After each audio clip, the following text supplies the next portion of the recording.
адамдарым, жақсы адамдарым, бақытты өмірдің басқа адамдарым. Құрметті ағайын туыс, нағашы жұрт, құда жекжат, жиен бөлелер, бауырлар мен жора жолдас, дос құрбылар, әріптестер мен көршілер.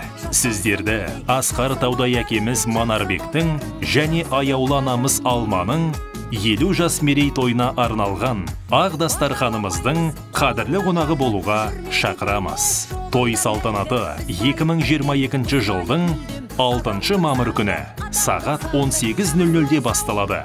Мекен жайымыз Талғар Бәйтерек тас жолы, Кеңдала ауылы, Кәусар мейрамханасы.